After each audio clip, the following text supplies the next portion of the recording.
A Dios por eso. Bueno, mis hermanos queridos, vamos a hacer una oración al Señor. Ya han orado, ya han cantado, han adorado, pero ahora vamos a pedir al Señor por su palabra. Amén. El Señor abra nuestra mente, nuestro corazón, y que esto que estamos comentando quede y principalmente lo llevemos a la práctica en nuestra vida. Amén. Pido a Roberto que me acompañe siempre si puedo orar por esta parte. Amén. Gloria al nombre de Jesús. Amén. Gracias, Señor amado. Una vez más, Señor de la gloria, elevamos ruego delante de ti agradecido, Señor, por este momento, Dios mío, que tú nos regalas, Jesús, amado, Señor, amado, alrededor de la palabra, Señor, que es pan de vida, Señor. Gracias de todo corazón, nombre de Jesús.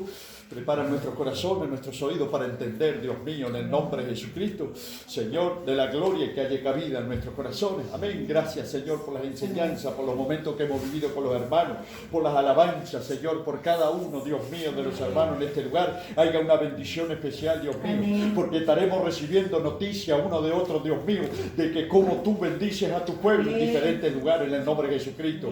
Y ahora, Dios mío, en el nombre de Jesús, Señor, trata con la mente del hermano, con la garganta, Dios mío, Señor de la gloria, en el nombre de Jesús, Señor, porque también nos alimentamos de esa palabra, Dios mío, que es como pan, Señor, en el nombre de Jesús, y gracias de todo corazón, una vez más delante de ti, Dios mío, y estamos expectantes a lo que tú quieras hablar. Bendito el nombre de Jesús, y muchas gracias de todo corazón, Señor. Amén y amén. Amén, gloria a Dios. Amén, hermanos queridos.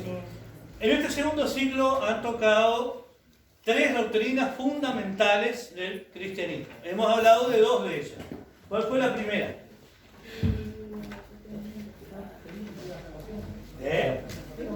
Hemos hablado de dos doctrinas fundamentales.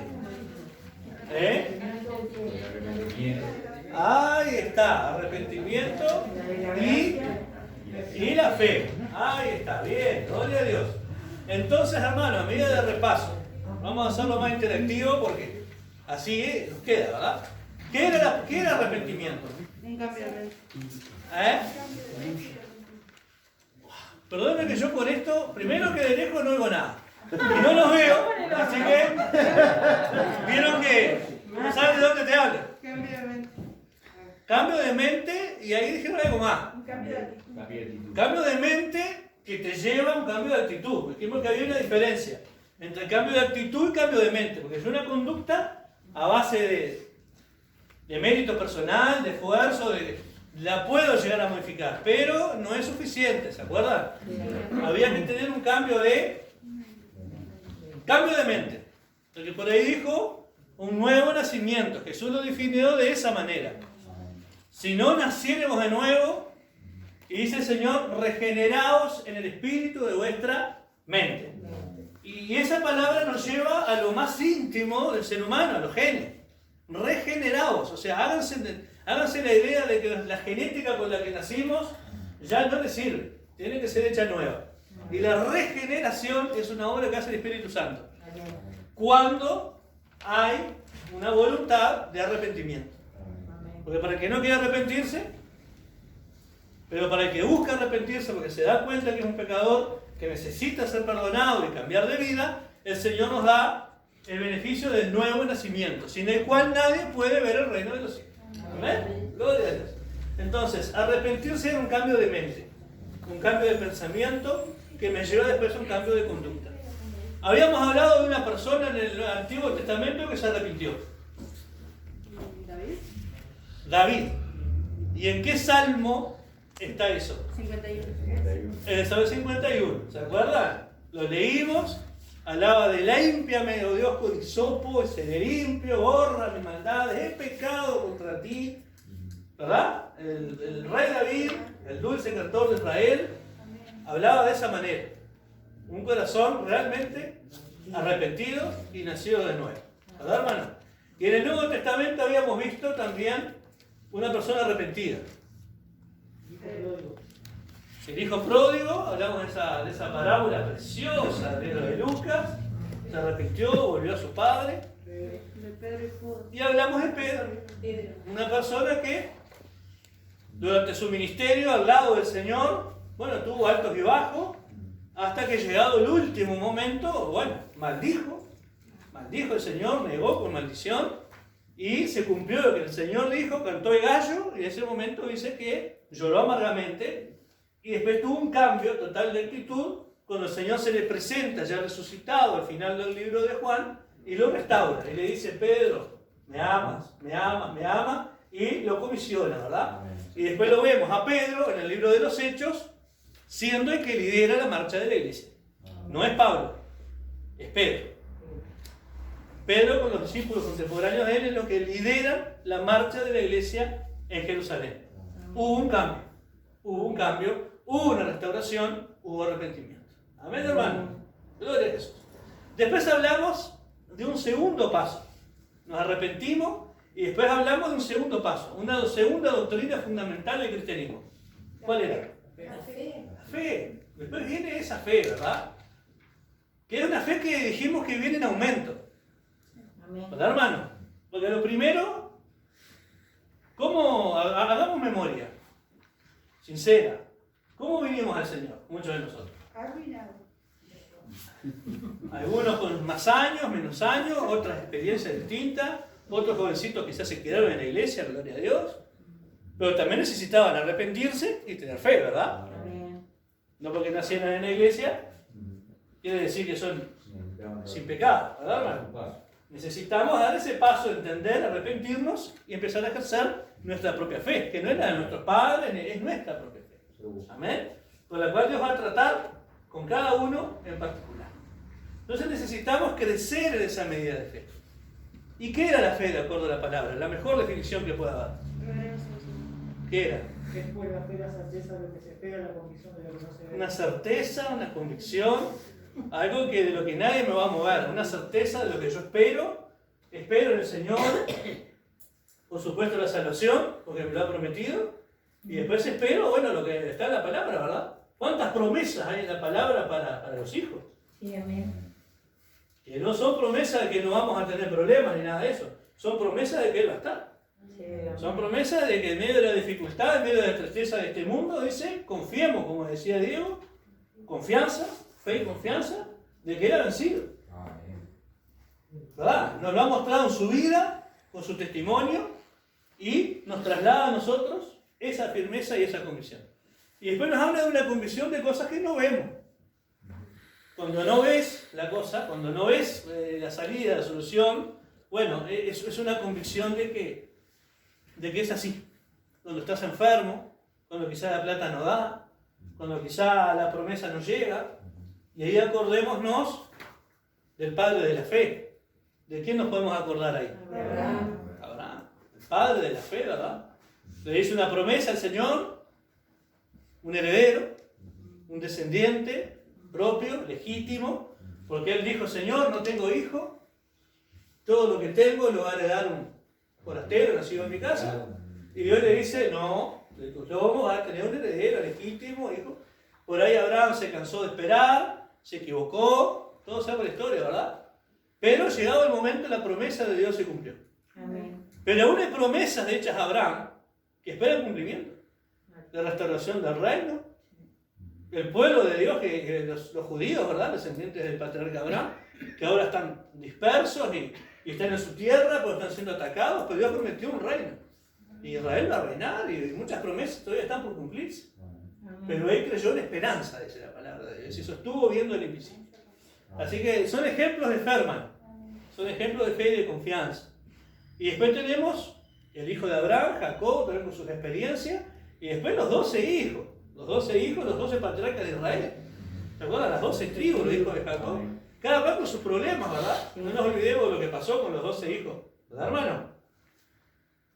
¿Qué pasó con el más chico? José. El más chico fue vendido. ¿Por quién fue vendido José? Por los hermanos. Pero sin embargo fueron los patriarcas de Israel, son los jefes de las 12 tribus. Y están sus nombres. Y dice que cada puerta de la Nueva Jerusalén tiene el nombre de los 12 patriarcas, los 12 jefes de la tribu de Israel. Sin embargo, era sinvergüenza. Vendieron al hermano. Es más, uno lo querían matar. Pero por eso uno dice: no lo matemos, no vamos a venderlo de esclavo. Por lo menos, no lo matamos. ¿Es verdad, hermano? Y después todo lo que nos relata en Génesis al final de cómo José fue prosperado, fue bendecido por el Señor, se reveló a sus hermanos. Esto es hermoso, ¿no? Todos tendríamos que leer la historia de José en la Biblia. Al menos cada 2 meses tenemos que leer esa historia porque es hermosa. Son personajes de Ferman, de cómo Dios restaura vida, a pesar de lo que hayan sido, de lo que hayan hecho, de cómo se hayan comportado. Cuando sos hijo de Dios, Dios restaura, le hace arrepentimiento y Dios te usa y te levanta con un propósito. Y esa fe, hablamos de que puede ser para salvación, puede ser para sanidad, para milagro, pero lo más importante es una fe para salvación. La fe que perdura. La fe que va más por encima de una sanidad o de un milagro que podemos recibir. Un ejemplo claro en la Biblia también de un milagro enorme, pero que no produjo conversión, en el Antiguo Testamento, relacionado al pueblo de Dios también. Dios hizo un milagro enorme a vista de todo el mundo, pero sin embargo después la gente se volvió terca, desobediente. Ahí está, el mismo pueblo de Dios, ¿verdad? ¿Qué milagro hizo el Señor delante de todo el pueblo? Cuando salieron de la esclavitud egipcia, ahí el río Jordán, pasaron en seco, y el otro milagro después, cuando terminaron de pasar, Cerró. echó a la mar los carros, echó a la mar, y eso lo vieron el pueblo, eso el pueblo lo vio. Y la columna de fuego y la nube, pero sin embargo después dice que la gente murmuradora y perecieron en el desierto por su desobediencia, por su ingratitud, porque no viendo no alcanzaron a entender y a creer. Por eso murieron, perecieron en el desierto. Muy bien. Y ahora, hablando de arrepentimiento y hablando de fe, nos lleva este manual a el último de los temas que vamos a tocar en la noche de hoy. ¿Cuál es? Chan, chan. ¿Cuál es? Quedamos en el 41. Quedamos en la página 41, muy bien. Doctrina de la conversión. Bueno, pero ahí nos está hablando de, ya lo hablamos esto, ¿verdad? Los resultados de una fe que salva. Y si seguimos adelante en el manual, en la 42 termina con un par de preguntas. ¿A qué nos lleva todo esto? A la conversión. A convertirnos, ¿verdad? Pero después de todo, ¿cuál es la diferencia entre un cristiano y un incrédulo? Que se convirtió. Se regeneró, nació de nuevo. Como si tuviera un autonauta que se pasó a gasoil. Se convirtió, se transformó, ¿verdad? Ya la nafta no le anda, ya no puede andar la nafta. Le echas nafta y le vuelan los pistones, se revienta todo. Porque ahora es gasolero. Por decir algo, ¿verdad? La conversión se convirtió. Entonces nos arrepentimos, empezamos a ejercer fe y esa es una conversión. Cuando somos transformados. Y esta es la última parte que vamos a comentar hoy con los hermanos. Pero después yo les quiero pedir a ustedes que vayan pensando para el final, los últimos 10, 15 minutos, que cada uno, cada hermano, el que pueda, el que quiera, de cada uno de los temas, bueno, exprese algo, hablando de arrepentimiento, hablando de fe y hablando de conversión. Puede ser su testimonio personal, cuando creyó al Señor, cómo fue convertido, cómo empezó a crecer en la fe. Póngale en la iglesia, póngale a través de la palabra, a través del trabajo, en fin, lo que cada uno quiera comentar. Vamos al manual. Doctrina de la conversión. La conversión. ¿Qué significaría entonces convertirse? Convertidos y arrepentidos. 43. 43. Acá empieza con algo medio técnico, ¿verdad? La conversión, como se ha mencionado, está relacionada con la fe y el arrepentimiento. Esa relación la podemos ver claramente aquí. Recordando que el arrepentimiento verdadero es un cambio doble fundamental en la mente de la persona. En cuanto al pecado y en cuanto a Dios para acercarse a Él. Eso es el arrepentimiento. Una persona que vive en pecado, como todos, ¿verdad? Como todos alguna vez vivimos en pecado. Somos pecadores por naturaleza. Entonces nos arrepentimos del pecado, cambiamos de vida y decidimos acercarnos a Dios. Ese es el clic del asunto, ¿verdad, hermano? Porque nos arrepentimos y después ¿qué pasa? Vamos a Dios. Entendemos que somos pecadores y después lo que sigue es que, bueno, alguien tuvo que ponerse en nuestro lugar y solucionar el tema de la brecha hecha por el pecado entre nosotros y Dios. Por cuanto todos pecaron, estamos destituidos de la gloria de Dios. Entonces, ahí está el tema de que nos arrepentimos de nuestros pecados, pero no es suficiente. Alguien tuvo que pagar el precio porque Dios es justo, es santo, es bueno, es amor, es grande en misericordia, pero es un Dios justo y no puede pasar desapercibido ante sus ojos el pecado. Alguien tuvo que pagar. Entonces ese fue Cristo, ¿verdad? Como oraba recién Diego, Cristo pagó el precio por el pecado. Amén. Él pagó el justo precio que delante de Dios, porque a veces hay algo equivocado, hermanos, hablando de esto, el diablo exigía o el diablo reclamaba sangre. El diablo no reclama nada acá. No tiene voz ni voto el diablo acá. No que el diablo se reclamaba sangre justa. No. El justo carácter de Dios exigía sangre para remisión de pecados. Entonces, el tema es que para justificar al hombre delante de Dios, tenía que haber una muerte justa y santa que representara a la humanidad. Por eso Dios se hizo hombre en la persona de Jesucristo y Él mismo dio su vida. Él mismo entregó el Espíritu al Padre, a Él mismo, porque Él era Dios. Pero Él mismo, en su cuerpo, en su sangre, en la cruz, cumplió las demandas, la exigencia de la santidad de Dios frente al pecado. Delante del Padre, Él estaba pagando el juicio, el precio por el pecado. Él estaba siendo juzgado por el pecado.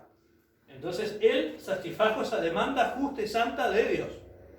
Eso es lo que el diablo no quería. Que Dios viera su justicia cumplida y el pecado, bueno, destruido, ¿verdad? Porque Cristo lo que hizo fue llevar cautiva la cautividad, esa es la palabra. Y a través de su sangre quita el pecado del mundo. El Cordero de Dios que quita el pecado del mundo. Entonces, eso fue lo que hizo Cristo por nosotros. Entonces, nuestro arrepentimiento y nuestra fe puesta en Cristo nos lleva a convertirnos al Señor. Nos convertimos a Dios. Y ahí hay un cambio, hay una conversión, quiere decir que hay una transformación en nuestro ser, en nuestra vida, que empieza por la mente y después, por supuesto, va a las actitudes, ¿no? Va a la conducta, ni hablar. La definición de la verdadera conversión. Existen dos partes importantes para dar una. Vamos al punto 1.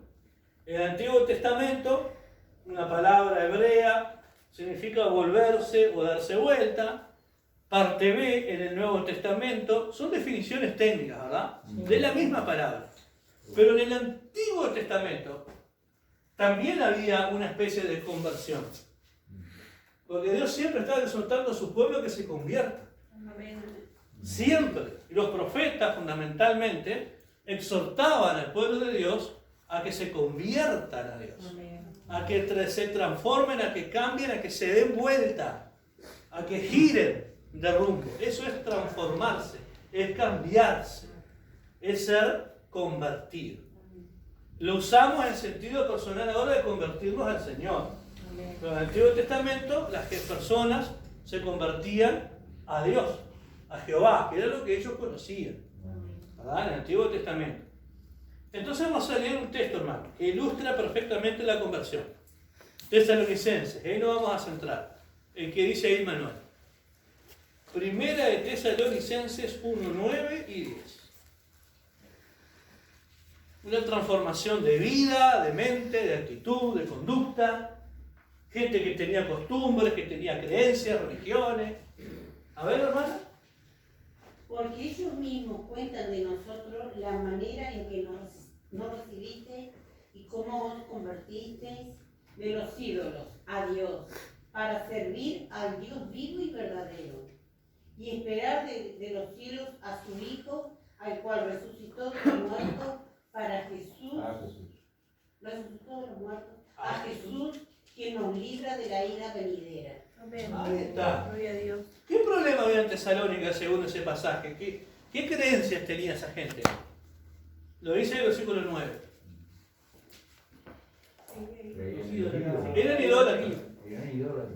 Eran idólatras, ¿verdad? Tenían sus costumbres paganas. Sí, amén. Y cuando hablamos de idolatría, hablamos de cultos paganos, ¿verdad? Inmoralidad, desborde, todo lo que trae el paganismo. En todo sentido. Entonces esa gente vivía en ese tipo de cultura y de ambiente, pero llegó la palabra. Llegaron los siervos de Dios, predicando el Evangelio, y hay una revolución en el mundo espiritual.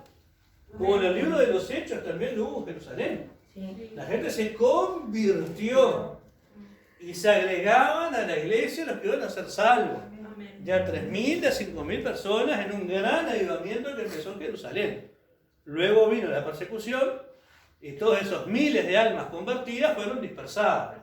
Y ahí el Evangelio, ¿verdad? El Evangelio ahí se dispersó por todos los lugares conocidos de aquellos tiempos. Que fue lo que el Señor les había dicho a sus discípulos. Vayan y hagan discípulos a todas las naciones, empezando Jerusalén, Judea, Samaria y lo último en la tierra. Pero la iglesia empezó en Jerusalén y ahí estaba cómoda, hasta que vino la dispersión y la palabra del Señor se cumplió, que fue un disperso. Pero aquí, hermano, en Tesalónica, ya años más tarde, el apóstol Pablo, muy lejos de esas tierras, llegó la palabra a un pueblo idólatra, pagano. Pero, ¿qué pasa? ¿Qué pasó ahí? En esas personas, ¿qué experimentaron? A ver, vamos a leerlo de vuelta. 9 y 10. La conversión. Ahí está. Un cambio. Ellos mismos, la gente, ellos mismos cuentan, ellos se dan cuenta del cambio que tuvieron. Ellos mismos cuentan de nosotros, a nosotros, la manera en que nos recibiste y cómo se convirtieron de los ídolos a Dios para servir al Dios vivo y verdadero. Amén. Se convirtieron de los ídolos a Dios, y no solamente eso, sino que después Le servían a Dios. sirvieron. Hubo un crecimiento, hubo un paso, hubo un cambio. Servían al Dios vivo y verdadero. ¿Qué diferencia hay con los ídolos? Que son ídolos muertos y mentirosos. ¿Verdad, hermano? Porque ¿qué es un ídolo? Está muerto. Puede ser muchas cosas. Sí. Una persona que no. Ah, pero en este sentido que expresa acá este texto, la idolatría era culto A los dioses. a imágenes, a deidades ocultas, del espiritismo, de las tinieblas. Entonces, ¿qué pasa con el espiritismo, con el culto, con la idolatría? Podemos tocar un poquito este tema y no nos estamos yendo del tema. Lo que pasa es, cuando todos alguna vez lo hicimos, porque salimos del catolicismo, y teníamos la Virgen del Carmen, teníamos mismo el crucifijo, teníamos cualquier tipo de cosa y le rendíamos culto y adorábamos eso. El problema, queridos hermanos, no es tanto la imagen de la estatua, es lo que hay atrás, es lo que representa eso. Cuando nos postramos frente a la imagen de la Virgencita, estaba todo así, ¿verdad? Con la carita así, mirando para abajo. Ahí había un espíritu. Eso ahí se estaba moviendo algo en el mundo espiritual. Entonces, primero que es algo hecho por el hombre. Un leño, como dice el profeta, en aquellos tiempos, un pedazo de madera, que el mismo hombre corta, talla con sus manos, lo pinta y después el postre lo adora. Hablando de la ridiculez de la idolatría. Tiene ojos no ven, oídos y no escuchan, manos y no se mueven, ¿verdad? Pero detrás de eso hay un contexto espiritual. Sí, amén. Como lo hay en el tarot, como lo hay en los juegos de azar, como lo hay en todas esas cosas, ¿verdad, hermano? Hay un mundo espiritual que se mueve. Entonces, que mueve y que engaña. Engaña, las personas las tiene cautivas en ese engaño. Entonces, esta gente dice que se convirtió de los ídolos al Dios, vivo y verdadero. Quiere decir que reconocieron que eso estaba muerto y que era un engaño. Al convertirse al Dios vivo y verdadero, entendieron en el error en el que estaban. Eso ilustra la conversión. Desecharon eso y se convirtieron al Señor y le servían. Y le servían. Y esperan de los cielos a su Hijo, el cual resucitó de los muertos, a Jesús, que nos libra de la ira venidera. Es decir, aquí ya hubo un proceso de maduración, un entendimiento. ¿Qué, hermano? El arrebato. Esperaban el Ellos arrebato. ya habían entendido. Se convirtieron, sirvían y estaban esperando el arrebatamiento. Y ya entendieron quién era Jesús, que había pasado en Jerusalén. Quizás ellos ni esta noticia habían tenido en Tesalónica, pero entendieron que en Jerusalén había pasado lo de Jesús, que murió, que resucitó y que iba a volver. Y lo estaban esperando, y que estaba vivo. Amén. Eso ilustra el tema de la conversión, de cómo esta gente pudo entender todo eso. Y gloria a Dios nosotros también, ¿no? Y como decían por ahí, un ídolo hoy puede ser muchas cosas. Porque ya los tiempos han cambiado, ya capaz que la estatuita no llama la atención a nadie, pero hay otras cosas. Está la tele, está la comodidad, está el auto, está la casa, está el trabajo, está el nombre, está el título, está el marido, la mujer, los hijos, el padre. Yo tengo referencia a una persona que llegó a mirarse a ver mi película en un mes. Era un cinelógio. Cualquier cosa es un O ídolo. sea, él dejaba todo para ir al cine, a mirar películas. Hermano, un ídolo es aquello que ocupe el primer lugar en la vida de una persona. Seguro. Ponía eso en primer lugar. El que ocupa el lugar de Dios. El que ame padre, madre o hijo más que a mí, no es digno de mí. Exacto. ¿Verdad? Y eso es idolatría. Ahí, El que te imponga un pecado, una debilidad, algo personal, y ojo que ni siquiera a veces es algo malo, porque el trabajo no es malo, la comodidad no es mala, el dinero no es malo. ¿Eh? El amor a todo eso. Ah, Jesús dijo respecto al dinero, el amor al dinero. el amor al dinero, es la raíz de todos los males, pero no el dinero, es lo que yo sienta hacia eso. El dinero no es bueno ni malo. Entonces el problema está en la persona, no en el objeto. En lo que amo. Ya la estatuita, es yo que hago con eso. Y la iglesia en Pablo, la hermana Nelly, una señora del barrio, claro, como toda señora mayor de edad que recién vino el Señor, tenía esas cosas, ¿verdad? Tenía esas cosas, su mesita de luz, tenía su estatuita, su estampita, sus cuadros. Y un día en la iglesia estábamos enseñando acerca de eso, de la idolatría, de las cosas esas, las cosas mudas. Y cae la hermana mayor, invitada por otro hermano. Bueno, y ese era el tema de hoy, del día. ¿Es que voy a cambiar la predicación? No, si estaba marcado eso, el Señor había puesto eso en el corazón. Y el Señor, igual que si viene una persona por primera vez, justo el pastor Elías tuvo el Señor para predicar sobre la ofrenda, sobre el diezmo. Hay una persona nueva, el pastor no va a cambiar la predicación. No, si el Señor le puso eso en el corazón, es porque tiene que hablar de eso, ¿verdad? Y ustedes saben, hermanos, que después la hermana, en poco tiempo, dio testimonio en el frente. Entendió la palabra, llegó a la casa, tiró todo. Porque después de la predicación hablamos, ¿verdad? La persona mayor, ay, yo tengo, ¿será que eso es malo? Yo sí, por supuesto, no está por el estudio bíblico la doña, ¿no? Pero decimos, no te sirve, esas cosas no son buenas, al Señor lo tenés en el corazón, lo podés recibir en tu vida, podés hablar con Él, lees la palabra, no precisás de prender una vela, de ir a la estatua, a la otra. Y la verdad es que llegó a la casa y no sintió necesidad más de todo eso y lo tiró. Y ahora ora el Señor y lee la palabra, y escucha el programa, y está contento, todos los días manda mensajes y es parte de la iglesia. Eso es conversión, hermano. ¿Y quién hace eso? ¿Quién hace eso en una vida? El Espíritu Santo de Dios. Amén. Porque no es una persona. ¿Y no? No, a mí me gusta mi Dios y mis estampas. ¿Qué me vas a decir vos que no puedo tener aquí mi estampita?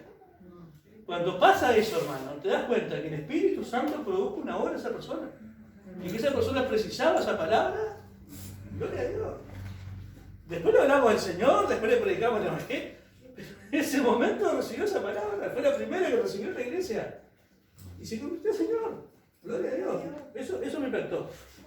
Significado para la conversión, dice ahí. Esa versión ya lo leímos. Entonces dice, ¿vio qué dice? El texto muestra claramente la conversión en la frase se convirtieron. Volvieron atrás, se dieron vuelta de los ídolos para ir hacia Dios. El doble aspecto de la conversión, que recién vimos, ¿verdad? Sí. Se convirtieron del pecado y después se volvieron hacia Dios, porque no se puede quedar en el medio. Porque si dejamos el pecado, dejamos eso y quedamos ahí, no está bien. Porque dice la palabra que sí, una casa está barrida, adornada, pero queda vacía. Pensemos en nuestra propia casa, ¿verdad?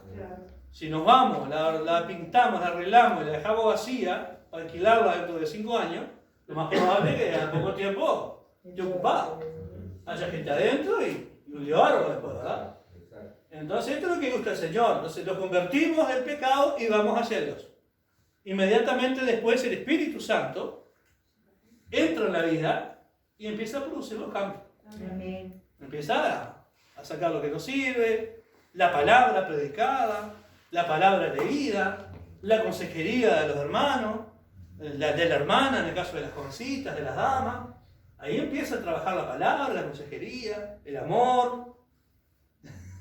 Y ahí el Espíritu Santo produce esa obra en la persona y la vemos crecer, la vemos madurar. Vemos el proceso de crecimiento de la fe, la conversión y cómo esa persona después madura espiritualmente. Volverse en 2 aspectos, dice acá. A ver, el manual lo dice, pero a ver, vamos a pensarlo. Hay 2 maneras en que una persona podría convertirse. Y primero habla del pecador. El pecador dice, por tu duro corazón, no arrepentido, atesoras ira para el día de la ira venidera. Ahí no le está hablando del pecado. Ahí está hablando de los creyentes. Hay 2 maneras de arrepentimiento. Una es el pecador que viene a Cristo. ¿Verdad? Cuando un pecador viene a Cristo, se arrepiente de su pecado y se convierte de las tinieblas a la luz. Cambia de vida.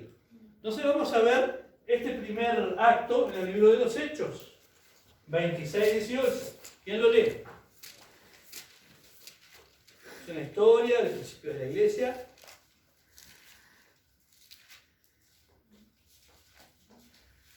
Hechos 26-18. Un arrepentimiento de un pecador.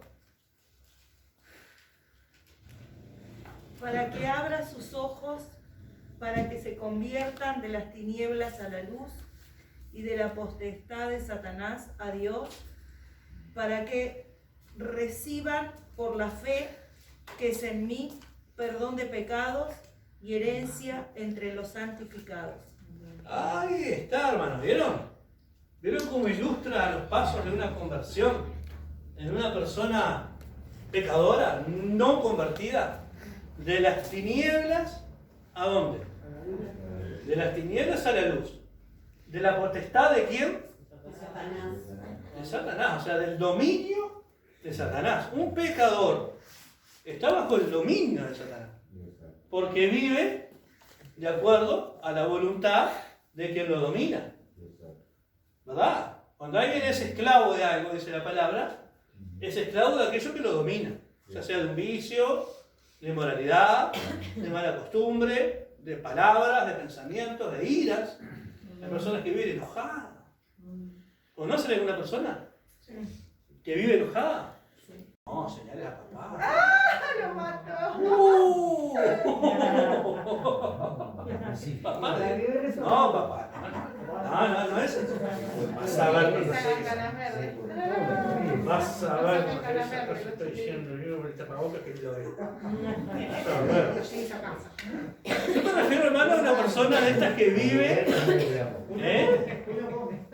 Yo me refiero a si conocemos a alguna persona de estas que está enojada con la vida.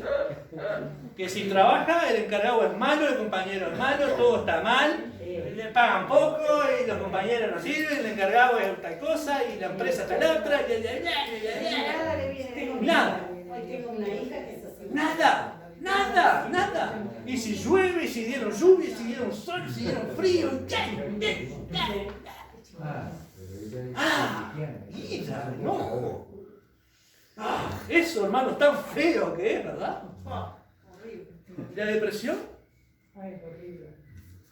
Todo está mal, nadie me quiere, todos me desprecian, todos me odian, nadie quiere me quiero morir, ¿para qué? Soy la janera, nadie me quiere la protección, no sirvo para nada, no sé qué. Cadenas que atan, ¿verdad? Ira, rencor, resentimiento, la traición, el orgullo. Yo. El otro, ¿verdad? Yo. ¿Podrán sin mí? Si no fuera por mí. ¿Podrán sin mí? Si yo no voy, si yo no llego, si yo no hago. A ver. hermano, ¿verdad? La potestad de las tinieblas son esas cosas que dominan el carácter del hombre, sin Dios. O la moralidad, aquel que busca fuera de Dios satisfacer su vacío. Y vamos a los vicios, vamos a la inmoralidad, vamos a la sexualidad, vamos A la droga. a la droga, al alcohol, vamos a la indecencia, vamos a la violencia, vamos a tanta cosa. A la mendicidad que hay. Eso es la potestad de las tinieblas. Es lo que abunda en el Es mundo. lo que hay en el mundo. Hablamos de hermano algo, ¿Cómo ¿verdad? te contamina la iglesia también? A eso hablamos de hermano algo de camino para acá. En los postreros tiempos van a haber hombres así, Lo que abunda. amadores de sí mismos, sin afecto natural, es decir, que les va a dar lo mismo en la vida, No se valora. impetuosos, avaros, intemperantes, ¿verdad? Eso es potestad de las tinieblas. Eso es potestad de las tinieblas. Se volvieron de esas cosas a la luz, a Cristo. Se incorporaron al cuerpo de la iglesia. ¿Y qué es la iglesia, según la palabra? Ustedes son sal, luz. ¿Qué más es la iglesia?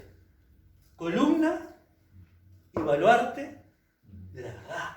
Amén. ¿Amén? Eso es la iglesia. Pasarse de la potestad de las tinieblas es dejar ese dominio de esas cosas que nos dominaban y actuábamos según esa fuerza que nos dominaba, y pasarnos a la potestad de la luz, a Cristo, es ser parte de Cristo, ser parte de su cuerpo, y ser sal, ser luz, ser columna y baluarte de la verdad.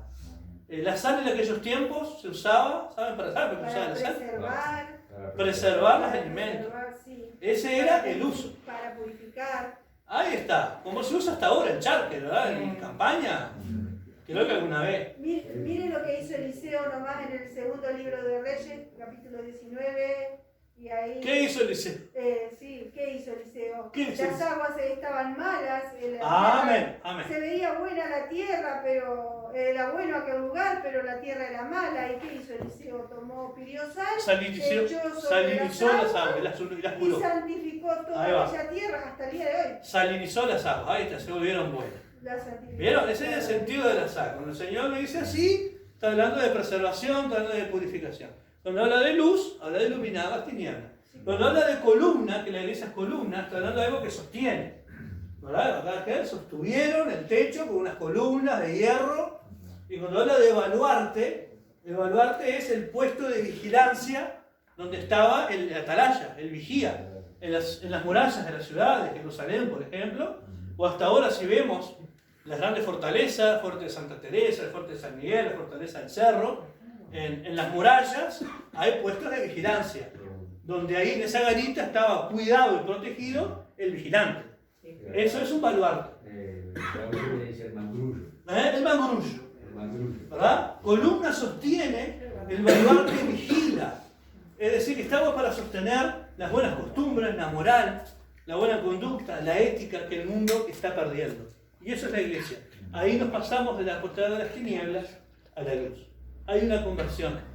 El que antes no trabajaba, el que antes era inmoral, ahora defiende los valores de la palabra de Dios, por supuesto, pero también los valores sociales, morales y de conducta que hacen la diferencia entre un creyente y un no creyente. Gloria a Dios. Resultados, vamos ahora. Parte 3.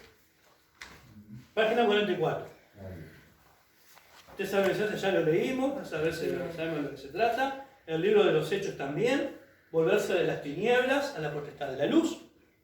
Y el punto 3 dice, 2 clases de experiencia de conversión. ¿Verdad, hermano? ¿Están ahí? Amén. Bueno, la palabra conversión, como ya dijimos en la Biblia, se usan para describir el acto cuando una persona es transformada. Cambia de rumbo, cambia de dirección. Y acá marca 2 puntos. La parte A que dice. La del pecador. Ahí está. Es la primera conversión. El pecador, dijimos, cuando vuelve a Dios para convertirse, para ser salvo. Y después dice acá el punto B. ¿Qué dice el punto B, hermano? La del cristiano que ha caído de su posición y se vuelve a Dios. Ahí está. ¿Vieron? Los 2 ejemplos que venimos hablando hace días respecto a la fe. Entonces vimos el libro de Lucas 22, 31 y 32. ¿De qué trata este pasaje? Cuando Pedro negó a Ahí Cristo, está. Ese era un cristiano, ese era un creyente. Era del grupo de Cristo. Era un seguidor, era un siervo, era un obrero. ¿Qué le pasó a Pedro? Bueno, algo muy humano, ¿verdad? se asustó prácticamente y negó. Pedro vio la cosa como estaba. Que estaba Yo que escrito. estaba complicado, ¿Eh? yo que estaba complicado Algo muy humano, hermano. Se Vos te asustó. mueres ¿Qué? de carne. Ellos que esperaban del Señor, hasta último momento, ¿eh? Y Judas mismo. ¿Qué esperaba del Señor Judas cuando lo entregó? Esperaban otra cosa. Otra cosa, pero Porque las últimas preguntas que le hicieron, cuando él hablaba de su resurrección, de su muerte, Señor, ¿vas a entregar el reino a Israel en este tiempo? Como diciendo, ahora vas a hacer algo y vas a echar a los romanos y nos vas a dar de vuelta el reino a nosotros. ¿Vas a despojar al imperio que nos estaba dominando? Y Jesús les dijo, no vine a eso, no vine a eso. Pero ellos estaban con esa idea. Entonces cuando ven que el Señor entra a Jerusalén y le tiendan las palmas y la entrada triunfal, ellos decían, está, acá el Señor se va a demostrar, porque ya lo vieron su poder, ¿verdad? Sí. Hay 3 discípulos de él que estuvieron en un episodio cuando el Señor muestra su gloria. Pedro, Jacobo y Juan vieron la transfiguración del Señor. Cuando él, en el monte, bueno, su rostro resplandece, sus vestidos, aparecen los ángeles, aparecen 2 personajes ahí que hablan con él. Ellos vieron eso, no se estaban seguros de quién era el Señor, no les cabía duda. Ahora, ellos pensaban que cuando el Señor entraba en Jerusalén iba a tomar el control del gobierno. Iba a echar a los romanos y iban a ser libres. Pero vieron que los acontecimientos van por otro lado. Entonces Judas ve que no, dice, no. Me equivoqué, no era este. Los sacerdotes, nada, ¿verdad? No nos importa, ya tú, va a esa orden. Y los discípulos hermanos también estaban viendo lo que estaba pasando con el maestro. Porque lo amaban al maestro. Lo amaban al Señor, ellos amaban al Señor. Pero vieron que se estaba poniendo difícil la situación. Y que empezaban a preguntar, la gente que estaba ahí, vos andabas con él. No, y vos también. Vos hasta hablás como él. Y iban a marchar junto con el Señor. Pero no era el propósito de Dios ese, ¿verdad? No. El que tenía que ir a la cruz era el Señor. Los demás tenían que seguir con el ministerio de Cristo. Entonces ellos empiezan a desanimarse, empiezan a asustarse y Pedro lo niega, ¿verdad? Pero era necesario que eso pasara. Porque si Pedro se hace el valiente ahí como antes, sí, saca la espada y yo estoy con él y lo decapiten ahí nomás, ¿verdad, hermano? Entonces no era esa la voluntad del Señor. Pero vemos que después, como dijimos recién, es restaurado. Y esto lo toma este Manuel acá como un ejemplo de arrepentimiento de un cristiano que tuvo una mala actitud, un mal momento, un mal paso, y se arrepintió y fue restaurado. Que no es esto vivir en pecado. No es esto practicar el pecado. No es esto tener una vida licenciosa. Esto es cuando pasan estas cosas, hay restauración y hay una conversión. Hay arrepentimiento. Porque Hay arrepentimiento y hay una conversión y hay una restauración, hermano. Porque si no, nada de esto tendría sentido. Ni las iglesias, ni los templos, ni los estudios bíblicos, ni los pastores, ni nada. Si no hubiera esa posibilidad. Y una vez que caemos, nos equivocamos, se termina todo, no habría ninguno en todo, y menos yo. Así que, bueno, no es licencia, pero está en la palabra y es un recurso. Y después vemos acá. Bueno, nombra por supuesto el caso del hijo pródigo, ¿verdad? Que ya lo hemos comentado varias veces. Sí. El que estaba en la casa, un buen día quiso, vivió la vida, se fue y después volvió, se arrepintió y el padre lo recibió. Amén. Y después dice acá, punto 5, resultados de la conversión. 4. Resultados de la conversión. Vamos a leer los textos. Nuestros pecados son borrados. Amén. Y esto es importante, hermano, remarcar un poquito mientras vamos buscando Hechos 3:19. Los pecados son borrados. ¿Esto qué quiere decir, hermano? ¿Qué quiere decir esto? Cuando nos convertimos al Señor, cuando venimos del mundo a Cristo, los pecados son borrados. ¿Qué quiere decir? Que Dios borra de su mente nuestros pecados antes de conocerlos. Hay tres cosas acá que a veces nos cuesta. Entender el perdón de Dios, Sí. entender el perdón a veces de la familia o de la iglesia y nuestro propio perdón. Acá dice que los pecados, los errores son borrados. ¿Delante de quién? De Dios. Delante de Dios. Y si Dios, delante de su presencia que es santa, ha borrado el pecado, nosotros no tenemos ningún derecho No. a recordarlo. Ni nadie más a seguirlo juzgando. Porque eso es creernos por encima de la santidad de Dios. Sí. Eso es orgullo. ¿Saben, hermano? Eso es orgullo. Dios te perdonó. Ah, pero yo sigo. ¿Sos más santo que Dios? ¿Más bueno que Dios? Dios perdonó el pecado. La sangre de su Hijo fue suficiente para limpiarte y para borrar el pecado. Claro, no sigas. Anda y no peques más. Pero el pecado perdonado es pecado borrado. Y a veces esto nos cuesta. Nos cuesta. A nosotros mismos nos cuesta. Y en la iglesia, cuando un hermano cae, cuando un obrero cae, a veces podemos entender el perdón de Dios. Pero nos cuesta a veces el perdón de la iglesia. O a la iglesia le cuesta perdonar. Y al mismo hermano le cuesta perdonarse. O a la familia. Seguimos al caso. Hechos 3:19. El primer milagro que ocurre. ¿Quién lo lee? ¿Digo?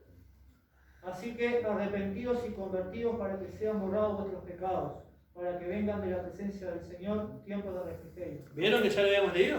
Amén. Arrepiéntanse y conviértanse. Arrepentidos. Arrepiéntanse, arrepentidos, la traducción a nuestro español, arrepentidos, como diciendo a plural, arrepiéntanse y conviértanse. Cambien de dirección. No hagan más lo mismo. Cambian de mente, arrepiéntanse y después cambian de sentido, cambian de vida. Arrepentidos y convertidos, ¿para qué? ¿A dónde echa Dios los pecados? A lo profundo del mar. Y nunca más me acordaré de ello. Libre.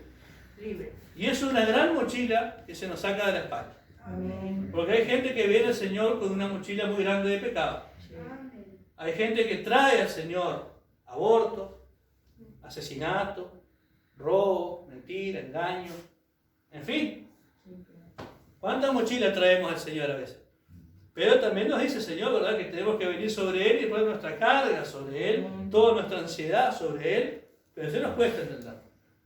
Pero acá dice claro, arrepiéntanse, conviértanse para que de esta forma sean borrados nuestros pecados. Y vengan de los cielos, ¿qué? Tiempos de refrigerio. Paz, hermano, descanso. Descanso. El refrigerio viene de la idea del desierto. De traer paz.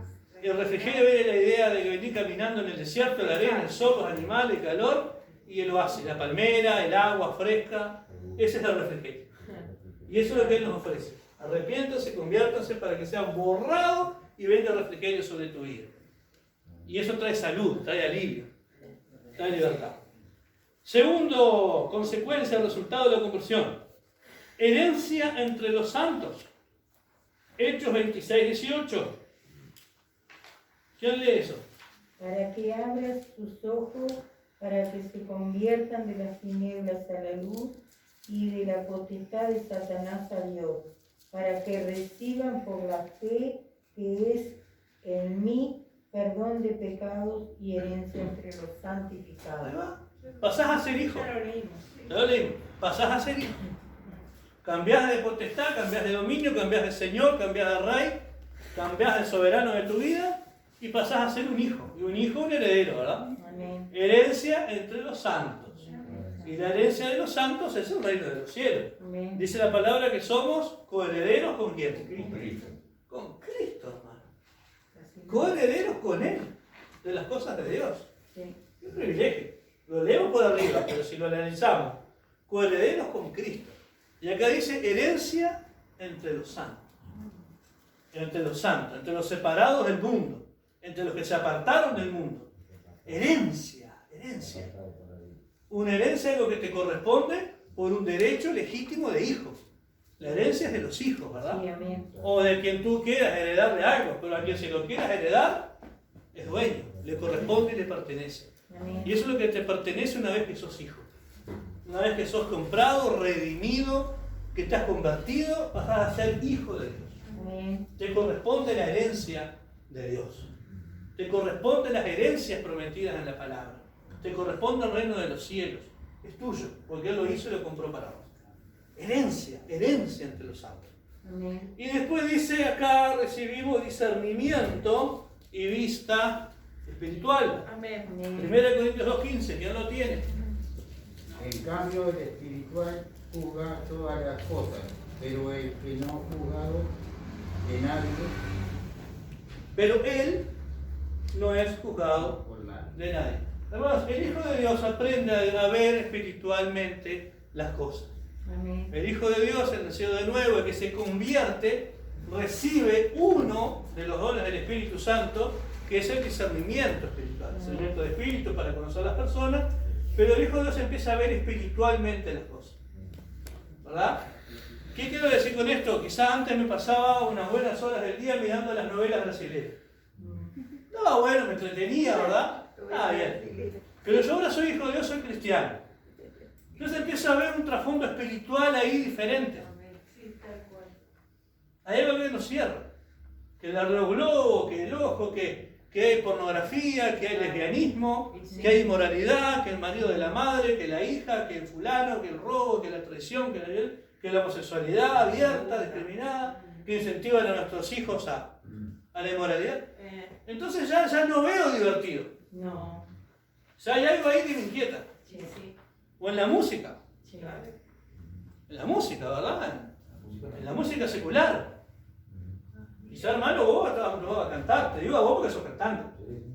Quizá antes, cuando no eras convertido, cantabas para el mundo y ¿qué se exalta ahí? Y bueno, ¿verdad? La inmoralidad y el amor y vamos arriba Y la banalidad. la vanidad de la vida. Pero ahora cuando convertimos al Señor, más allá de tener una lista de lo que se ha pecado o no se ha pecado, entramos a ver cosas que espiritualmente nos chocan. Sí. Y decís, no, acá no puedo disfrutar esto, no puedo repetir esto, no puedo participar de esos chistes, no me puedo reír de lo mismo, no puedo mirar lo mismo, porque espiritualmente me choca. Y no es que me crea superior ni que esté en las nubes, es que hay algo espiritual que no va con lo que estoy recibiendo de parte del Señor. Entonces ya tengo que discernir, más allá de que sea pecado o no, lo que edifica o lo que no edifica. Hay cosas que ya no me edifican, que me tiran hacia abajo. A mí me invitaron a una fiesta hace mucho tiempo atrás, bien había ingresado en la palabra, bien había ingresado en el Evangelio. Y yo, recién convertido, había empezado a comenzar a conocer al Señor. Poco tiempo, no tendría ni 2 meses. Cuando fui a esa fiesta estuve 15 minutos y me fui. No era lo que yo pensaba. Antes me quedaba en la Y fiesta, capaz que antes, disfrutaba todo, en las palabras, pero me sentí que no era partícipe de ahí, no era. si había tragos, si había música, si había baile, si había mujeres, si había espectáculos, si había... Y a pesar de no beber y lo demás, o sea, antes me formaba, agarraba participación en todo, pero después de ese tiempo. ¿Qué concordancia tiene Cristo con las tinieblas? La luz con las tinieblas. Hay una luz en nosotros, empieza a brillar, y que te hace rechazar lo que antes quizás nos gustaba o nos tenía satisfacción. Entonces el cristiano empieza, y esto lo podemos medir nosotros mismos. Hay un discernimiento espiritual de cosas que están bien y cosas que están mal. Y lo tiene que haber. Y es parte de la conversión, porque con la conversión no se olvide que viene un cambio de mente. Entonces yo tengo que empezar a ver, a entender distinto las cosas y a mirar un trasfondo espiritual en las cosas, porque todo lo tiene. Prácticamente lo sentí, ese trasfondo. Lo presentís. Me aparté porque vi que no era. Y el Espíritu Santo que está dentro nuestro nos inquieta cuando estamos en un lugar en donde no es santo, ¿verdad? Donde no se mueve el mismo Espíritu. Entonces hay un choque. Y lo tiene que haber. Cuando no hay eso, es porque hemos perdido la sensibilidad. Y pasa lo que la Biblia llama el enternecimiento, y la cauterización de conciencia. Seguro. Ya no nos cae mal el pecado, ya no nos inquieta el desorden y empezamos a caer y a participar de lo mismo que antes quizá aborrecíamos. Entonces la palabra de Dios nos dice que no seamos partícipes de las obras de las tinieblas, del mundo, sino más bien reprender. Entonces con la conversión viene, hermanos, que Dios, ese discernimiento espiritual, que cada uno lo tiene que tener, en mayor o menor medida, pero tiene que ir en aumento, y las cosas que antes nos gustaban, con la conversión, una de las pruebas es que tiene que empezar a cambiar. Y no nos podemos seguir dedicando en lo de antes. Te tenés que sentir mal. Te tenés que sentir mal. Hay un choque espiritual que no te deja estar tranquilo. Porque las cosas del mundo, dice la palabra, son enemistad con Dios. Exacto, Diego. Exacto. La amistad con el mundo, la amistad contra Dios, qué concordancia tiene Cristo con Belcebú, el lujo de las tinieblas, ¿verdad? Entonces, ese crecimiento espiritual nos lleva a discernir, a mirar espiritualmente las cosas. Pasa con el tema de los ídolos, vos ya no ves una estatuita, ves lo que se mueve atrás. Y decís, no, hermano, esto es de las tinieblas, esto es malo, esto no te viene bien. Cuando ves una persona mal hablada, ¿verdad? Vos no ves una persona, estás en un espíritu que se mueve ahí, que hay que reprender y que hay que liberar a esa persona. Discernimiento que se habla aquí tiene que ver con el discernimiento espiritual natural en cada creyente, que nace y se desarrolla con el creyente convertido. Amén, para entender las cosas espirituales. Y vamos a la otra parte y terminamos con esto. Para entender las cosas espirituales, el Espíritu Santo tiene que estar en nuestra vida. Amén. Porque antes de convertirnos, las cosas de Dios, ¿verdad, hermano? No era tiempo, no era el momento. Pero cuando nos convertimos empezamos a discernir cosas espirituales. Lo que la palabra misma dice en Pedro, que las cosas de este mundo, el deseo de los ojos, la vanagloria de la vida, no vienen del Padre sino del mundo. El mundo pasa y sus deseos, pero el que hace la voluntad de Dios permanece para siempre. Entonces espiritualmente empezamos a entender esas palabras y nos empezamos a mover más en el mundo espiritual que en el mundo físico, en el mundo material. Y no quiere decir que andemos en el aire, quiere decir que empezamos a ver espiritualmente la vida, con un discernimiento, una captación espiritual de la vida eterna, que antes quizás no teníamos.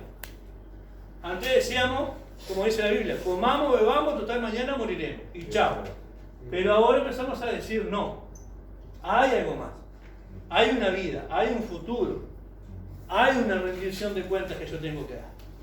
Según de Corintios 3:16, así como Moisés se quitaba el velo cuando entraba a hablar con Dios, lo mismo le ocurría a los judíos cuando ellos se convertían a Dios. Dice que el velo les es quitado. Hablamos de arrepentimiento, hablamos de fe, hablamos de conversión. Son tres de las doctrinas básicas fundamentales que hacen a la vida de un cristiano: arrepentirse, ejercer fe y convertirse. Eso hace un cristiano. Eso hace un nacido de nuevo. Respecto al arrepentimiento, hermanos, ¿alguno recuerda de cómo fue su venida al Señor?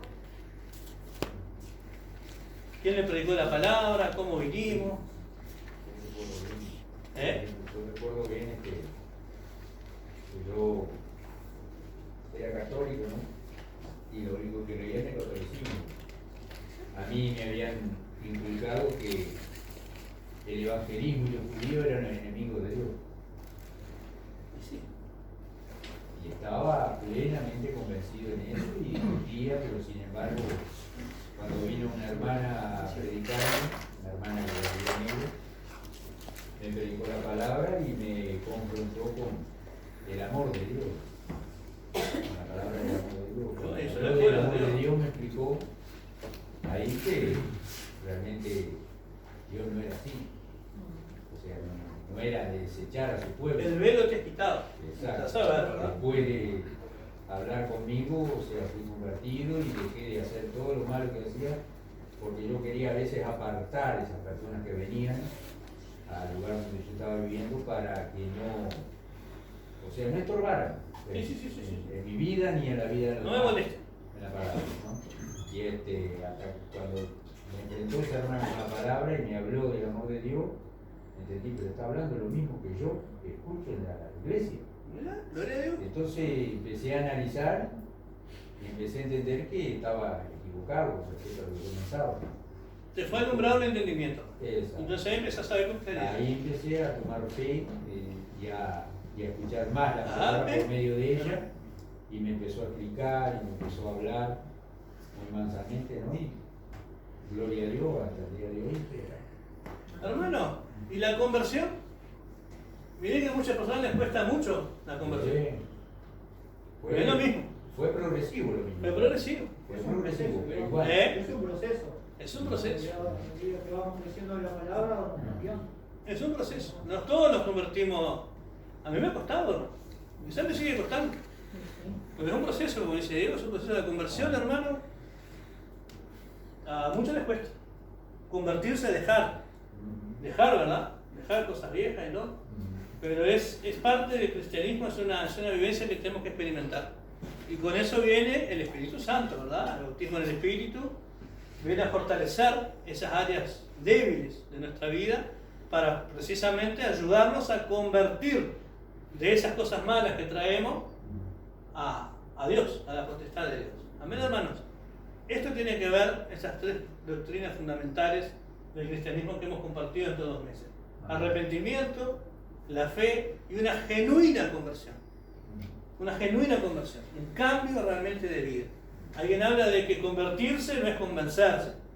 Quizá es un juego de palabras ese, pero convertirse es cambiar. Cambiar definitivamente. Y eso es lo que el Señor quiere de cada uno de nosotros, que llegamos a convertidos, transformados, hechos de nuevo. Esa es la obra que Él quiere hacer en cada uno de sus hijos. ¿De qué depende? Del lugar que le dé. ¿De qué depende? De que querramos soltar las cosas viejas. Porque a veces no queremos. Nos sentimos cómodos con un pecado, con una debilidad, con una forma de ser, y nos cuesta entregarle eso al Señor. Pero el Señor quiere el 100%, el Señor quiere todo, quiere reinar, quiere dirigir. Si le entregamos nuestra vida y lo reconocemos como Señor, debemos reconocerlo como dueño de toda nuestra vida. Y eso significa convertirnos, despojarnos de nosotros mismos, como Jesús le dijo. Si alguno quiere venir en pos de mí y ser mi discípulo, no solamente venir a la iglesia, y ser mi discípulo, y siga. ¿Estamos dispuestos? Negar a nosotros mismos es la conversión. Tomar la cruz es estar dispuesto a las últimas consecuencias. Y seguirlo es andar atrás de su prisa. A ver, contigo hermano, ya tu hermano, están acomodando la silla. Yo fui una persona que vivía en el lugar mío, que había formado, era violencia, alcohol, mucha violencia, había mucho trabajo, pero corría mucho el palo, el alcohol. Y yo perdí toda mi familia, perdí mis hijos, perdí todo mi hogar, quedé sola, sin nadie. Entonces yo dije, me dominaba el alcohol, me dominaba la cerveza. Yo me acostaba y debajo de la cama yo guardaba la cerveza. Era horrible, era horrible. Y entonces yo digo, no puede ser, porque esto que yo estoy haciendo quizás los chicos que no puedan hacer. Y el Señor me fue sacando. Ya no lo hacías el Señor. Sí, pero estaba muy apartada. De oído hasta había oído, más ahora mis ojos. Sí, estaba bastante mal. ¿Qué te parece, hermana, con ese panorama? Y había alguien que estaba orando por mí, sí, había una mujer que estaba orando por mí. Y yo se empecé a sentir el cambio. Ahora, si siento el aroma me invitan, así que van a hacer una comida pasada, van a ir ¿Viste? ¿Eso es conversión? No me gusta. No volvería a lo No, mismo. porque Eso no es hay que justo. dejarse dominar, porque eso destroza la vida de uno. Tú lo has dicho, hay que dejarse. Porque va a venir y va a estar ahí. ¿Sí, no? Y es malo, ¿verdad, hermana?